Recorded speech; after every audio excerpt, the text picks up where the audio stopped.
அந்த ஒருத்தருக்கு பொறுப்பு கொடுத்துருக்கீங்களே அந்த மாநில ஒருங்கிணைப்பாளர், என் அவங்க தங்கச்சி வந்து கட்சியில சேர்ந்தே 1 வருஷம் தானே ஆகுது. அதுக்குள்ள எதுக்கு அவன் அவ்வளவு பெரிய பொறுப்பு அவங்களுக்கு?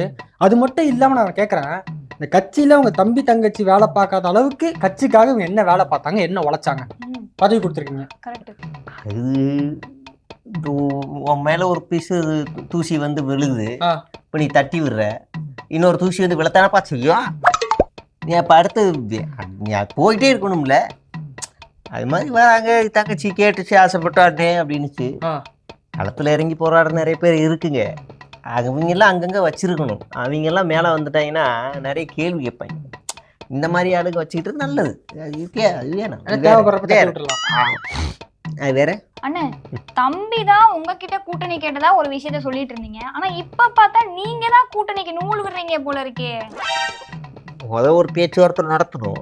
அதுல நான் வந்து முதலமைச்சர் வேட்பாளரை விட்டு தர மாட்டேன் அப்படின்னு தம்பி சிரிச்சிருச்சு. என்னன்னா நீங்க முதலமைச்சரா நான் துணை முதலமைச்சரா எப்படினே அதுன்னு சிரிச்சிருச்சு. எனக்கு அது ஒரு மாதிரி இன்சல்ட்டிங் ஆகி போயிடுச்சு. இப்போ நான் வந்து வெளியே வந்து நீ நடுரோட்டில் ஆகிப்பட்டு சாவன்னு சொல்லிவிட்டேன். இப்போ பேசுகிறேன், ஆண்டனை ஒரு ஓரமாக சேர்த்துக்கிறப்பா, நான் பாட்டு ஒரு ஓரமாக உனக்கு நான் முட்டு கொடுக்கேன், வா உன்னைய பற்றி பேசுகிறேன், நீயே முதலமைச்சராக இருந்துட்டு போ, அதுக்கப்புறம் பார்த்துப்போம் அப்படின்னு பேசியிருக்கேன். தம்பி ஒரு நல்ல முடிவு எடுக்குன்னு பார்ப்போம். நான் நேரத்தை பேசலை, எப்போவுமே ஆளுங்களை வச்சு பிளாக் கலர் டிண்ட் காரில் அப்படி வச்சு பேசியிருக்கேன். பார்ப்போம் என்ன நடக்குன்னு பார்ப்போம், பொறுமை பார்ப்போம். நன்றி.